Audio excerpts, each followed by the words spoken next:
जय Hind, good morning. 10th class का आज ज्योग्राफी का देखा जाए तो अंतिम लेसन है। ऐसे अभी मानचित्र और आपका आपदा बच गया है, तो मानचित्र तो हम आपका जब क्लास शुरू होगा तो पढ़ाएंगे। आपदा हम आपको कल से पढ़ाएंगे। 2 से 3 दिन में आपका पूरा लेसन खत्म हो जाएगा आपदा का भी। आज हम लोग का एक अंतिम लेसन ऐसे बुक का बचा हुआ है, बिहार की जनसंख्या और नगरीकरण। यानी बिहार की जनसंख्या के बारे में और नगरीकरण कैसे हुआ, कौन कौन से नगर है, कैसे विकास हुआ, बिहार का इतिहास क्या है, उसका परिचय क्या है, जनसंख्या का विस्तार क्या है, नगरों का निर्माण कैसे हुआ, विकास कैसे हुआ, इन सारी विभिन्न पहलुओं पर हम सभी चर्चा करेंगे। तो शुरुआत करते हैं हम लोग बिहार के परिचय के बारे में। बिहार का क्या परिचय है, तो आइए देखते हैं। करा के बिहार का आरंभ जनसंख्या मतलब आरंभ से ही, जब से बिहार की शुरुआत हुई है, बिहार का विभाजन हुआ था किससे जानते हैं आप लोग? बंगाल से, उड़ीसा और बिहार का। ठीक है, तो बिहार और फिर बिहार से हुआ झारखंड का विभाजन 15 नवंबर 2000 को। पूछता है बार क्वेश्चन, बिहार से झारखंड का विभाजन कब हुआ, या बिहार एक अलग राज्य कब बना झारखंड से अलग होकर? तो 15 नवंबर 2000 को। ये पॉइंट को आप लोग नोट जरूर कर लीजिएगा। ठीक है, करा है कि यहाँ 3000 वर्ष पूर्व ही मानव बसना प्रारंभ कर चुके थे। यानी यहाँ करीबन 3000 वर्ष पूर्व से ही मानव रह रहे हैं बिहार में। मगध साम्राज्य में 80,000 से अधिक गांव यहाँ से आबाद थे। यानी कह रहा है मगध का जो साम्राज्य था, मगध साम्राज्य घनानंद वाला, तो उस समय यहाँ 80,000 गांव रहते थे उस समय से ही। यानी आज से करीबन 200-250 हजार वर्ष पहले की घटनाएं हैं, ईसा पूर्व की घटना है। आज भारत में घने राज्य में एक है, यानी घने राज्यों में एक बिहार भी है, जिसका मुख्य कारण यहाँ भौगोलिक स्थिति है। यहाँ का भूभाग है, उपजाऊ मिट्टी है, सालों भर बहने वाली नदियां हैं, सुगमता से पहुंचने की सुविधाएं हैं। यानी इन सारी पहलुओं के कारण आज भी बिहार में लोग अधिक से अधिक वास किया करते हैं। वर्तमान समय में जनसंख्या के आकार से दृष्टिकोण से बिहार जो है उत्तर प्रदेश और महाराष्ट्र के बाद तीसरा स्थान है। यानी जनसंख्या घनत्व अगर देखा जाए तो सबसे ज्यादा यूपी में है, दूसरा महाराष्ट्र में है और तीसरा अपना बिहार है। जनसंख्या घनत्व में तीसरा राज्य कौन है? तो बिहार है अपना। ठीक है, 2001 के जनगणना के अनुसार यहाँ कह रहा है कि 8,29,98,509 लोग थे, जिसमें कह रहा है कि 4,32,43,795 पुरुष थे और 3,97,54,714 महिलाएं थे, जो कि भारत की जनसंख्या का कुल 8.07% है। पूछता है क्वेश्चन कि भारत की जनसंख्या का कितना प्रतिशत बिहार की जनसंख्या है, तो 8.07% है टोटल। ठीक है, और विश्व की जनसंख्या का भारत कितना जनसंख्या लेता है, तो विश्व की जनसंख्या का भारत जनसंख्या लेता है आपके बुक के अकॉर्डिंग 16.5%, लेकिन ऐसे ये 17.2% है वर्तमान, लेकिन ये आपका बुक के अकॉर्डिंग है, जो कि सही है। ठीक है, अगर आपका क्षेत्रफल पूछता है कि विश्व का कितना क्षेत्रफल भारत में है, तो भारत में 2.1% क्षेत्रफल है। ठीक है, ये क्षेत्रफल हो गया, ये आपका जनसंख्या हो गया, ये भारत की जनसंख्या से बिहार का जनसंख्या हो गया। ठीक है, तो इन सारी चीजों को ध्यान रखिएगा, आप लोग नोट जरूर कीजिएगा। कराए केंद्रीय सांख्यिकी संगठन, जिसको CAO बोलते हैं, कहीं CSO भी लिखता है। ठीक है, के अनुसार बिहार की जनसंख्या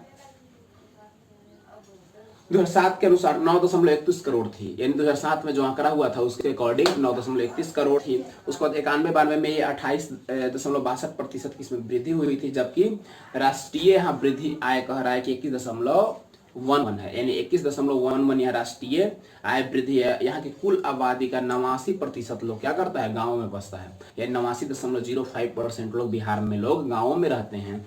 बाकी जो 11% के आसपास जो हो गया वही लोग शहर में रहते हैं। बिहार में करा के लिंग अनुपात 919 है। 919 कहने का तात्पर्य है कि 1000 पुरुष में 919 गो महिला। ठीक है, 1000 पुरुष के आंकड़ा लेते हैं तो उसमें 919 को क्या होगी, महिला होगी।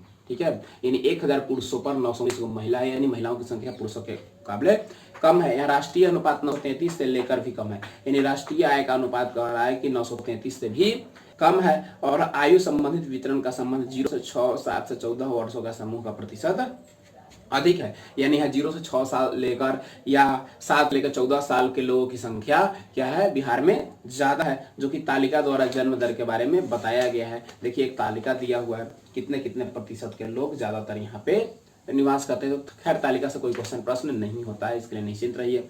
और राज्य के कुल जनसंख्या में 83.23% हिंदू हैं, जबकि 16.53% मुस्लिम है। यानी बिहार में कुल हिंदुओं की संख्या 82.23% है और कुल मुस्लिम लोगों की संख्या 16.63% है। इसमें कह रहा है कि ईसाई, बौद्ध, जैन धर्मावलंबी भी कुछ है, जो कि देखिए तालिका द्वारा दिया हुआ है कि हिंदू कितने हैं। हिंदू 6 करोड़ है, मुस्लिम 1,37,00,000 के आसपास है, ईसाई 53,000 है, सिख 20,000 के आसपास है, बौद्ध धर्म के 18,000 हैं, जैन के 16,000 हैं और अन्य धर्म के जो सम्मिलित लोग हैं या नहीं मानने वाले जो लोग हैं वो 52,000 हैं। ठीक है, तो ये सभी धर्मों का यहाँ दिया हुआ है। इससे कोई तालिका पूछता नहीं है, प्रश्न पूछता नहीं, तो इसके लिए निश्चिंत रहिए।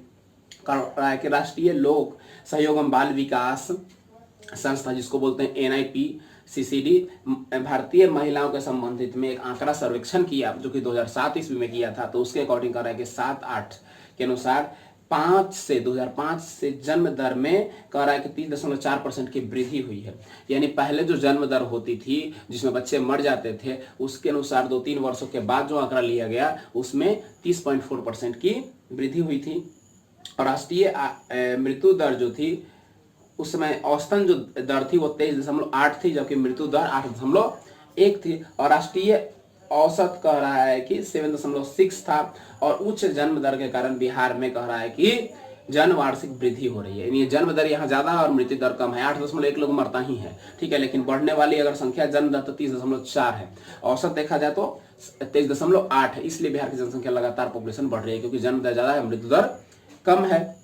करा कि बिहार में प्रति वर्ष जनसंख्या दर 2.23 वृद्धि कर रही है। यानी प्रत्येक वर्ष का अगर एवरेज देखा जाए तो 2.23 क्या हो रहा है, प्रत्येक वर्ष बढ़ रहा है, जबकि औसतन बढ़ना चाहिए 1.63। यानी एवरेजन बढ़ना चाहिए 1.63, लेकिन बढ़ रहा है यहाँ पे 2.23, यानी ज्यादा बढ़ रहा है। अब देखिए जनसंख्या का वितरण के बारे में चर्चा करते हैं। जनसंख्या का वितरण क्या है, तो कह रहा है कि बिहार में जनसंख्या वितरण सभी जगह पर सामान्य रूप से नहीं है। कहीं भी जनसंख्या समान नहीं होती, क्योंकि जलवायु, भौगोलिक, ये सारी चीजों का इफेक्ट पड़ता है। आप लोग पढ़ चुके हैं बहुत पहले भी, बायोलॉजी में भी पढ़िएगा आप लोग। कहीं पर भी बहुत जनसंख्या अधिक होती है तो कहीं कम होती है। मुख्य कारण है कि यहाँ आर्थिक और सामाजिक परिवेश और भौतिक वातावरण जो है वो असमान होता है। यानी जैसा जिसके अनुकूल होता है, कहीं जंगल ज्यादा होते हैं, कहीं कम होती है, कहीं जनसंख्या ज्यादा होती है, जनसंख्या कम होती है, कहीं पहाड़ी ज्यादा होती है तो जल ज्यादा होती है। इन सब कारणों की वजह से क्या होता है, इफेक्टेड होते रहता है। यहाँ भी धरातल, समतल जलोढ़ और मैदानी और घनी आबादी, सिंचित भूमि, नए किसान तकनीकी, व्यक्तिगत नगरीकरण अधिक है और भी आबादी अधिक है। जैसे कि पटना, नालंदा, मुजफ्फरपुर, भोजपुर जिले में जनसंख्या अधिक है। यानी ये सब जिला है जो जनसंख्या अधिक है। आपके पटना की जनसंख्या सिर्फ 80 लाख है। यानी आपके पटना में लोग 80 लाख लोग रहते हैं। 80 लाख, सॉरी 80 लाख नहीं होगा जी, 12 लाख होगा, 12 लाख लोग रहते हैं। बिहार में कह रहा है कि सबसे अधिक जनसंख्या वाला जिला पटना जिला है। यहाँ कह रहा है कि कुल जनसंख्या का 3.40, यानी कुल क्षेत्रफल जो लेता है लोग वो 3.40 लेता है। कुल जनसंख्या यानी पूरे बिहार की जनसंख्या का 5.68 है। ये जो 2005 के आंकड़ा के अनुसार है आपका। ठीक है, अभी और ज्यादा बढ़ चुकी है। यह एक महानगर है और साथ साथ बिहार की राजधानी भी है। यहाँ पर नगरीकरण, विकास, प्रशासनिक केंद्र, वाणिज्यिक, औद्योगिक केंद्र, पर्यटन, इन सभी की सुविधाएं अधिकतर ज्यादा है। गया, मुजफ्फरपुर, पूर्णिया, हाजीपुर, बेतिया, मोतिहारी, छपरा, सिवान, मधुबनी, दरभंगा, सीतामढ़ी, समस्तीपुर जिलों में कह रहा है कि 3 से लेकर 5% की आबादी लोग रहा करते हैं। ये जिले बिहार के उच्च आबादी वाले जिलों में भी आते हैं। ये जिले भी क्या होते हैं, बिहार के उच्च आबादी वाले जिलों में आते हैं। यह केवल गया जिला दक्षिणी बिहार में स्थित है और शेष 11 जिले कहाँ है, उत्तरी बिहार में। यानी इसमें बाकी जो है सब उत्तरी बिहार में है और एक से गया जिला क्या है, दक्षिणी बिहार में है। बिहार की कुल क्षेत्रफल का 39% जिला मतलब जितना क्षेत्रफल है उसका 39% इन्हीं जिलाओं में है और 46% जनसंख्या है। कह रहा है कि मध्यम जनसंख्या वाले क्षेत्र में कह रहा है कौन आ जाएगा, सुपौल, नालंदा, औरंगाबाद, अररिया, गोपालगंज, भोजपुर, बेगूसराय, नालंदा, कटिहार, भागलपुर, मुंगेर, रोहतास, खगड़िया, कैमूर, किशनगंज, जमुई, बक्सर, सहरसा, जहानाबाद, अरवल, मधेपुरा और बांका जिला आ जाएंगे जो मध्यम जनसंख्या है। यानी मिडिल, मतलब ना तो ज्यादा है ना तो कम है। कह रहा है कि इसके अकॉर्डिंग कह रहा है कि यहाँ 1 से लेकर करीबन 2.99% लोग रहते हैं, जो कि कुल राज्य का 54.85% क्षेत्रफल लेते हैं और 45.84% यहाँ जनसंख्या लोगों की है, इससे संबंधित कार्य एवं नगर पूंजी का विस्तार सकारात्मक जनसंख्या को केंद्रित कर रहा है, यानी लगातार उसकी ओर प्रगतिशील है। फिर शिवहर, शेखपुरा, लखीसराय, इन जिलों में 1% से भी कम लोग रहते हैं, यानी 0.66 से लेकर 0.97 तक लोग रहते हैं। इन तीनों राज्यों में की मात्र 2.48% है, मतलब क्षेत्रफल, और जनसंख्या 2.22% है। और कृषि पिछड़ापन एवं कम क्षेत्रफल होने के कारण जनसंख्या का संकेंद्रण कम है, यानी कृषि में भी पीछे और जनसंख्या का भी क्षेत्रफल यहाँ पे कम है। इसकी वजह से यहाँ पे क्या है, लोगों की संख्या कम होती है।